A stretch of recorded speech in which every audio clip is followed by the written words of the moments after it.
cô nè cô chứ nè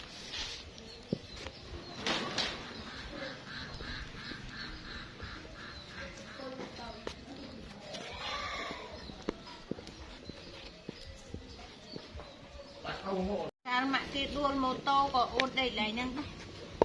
Thêm chú ta không là ngày nó thì chăm ở đôi chăm với bạn đôi đây. Nó một thì chăm gặp.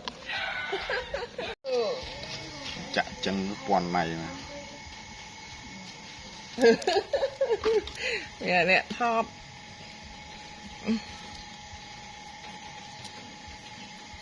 Nó truy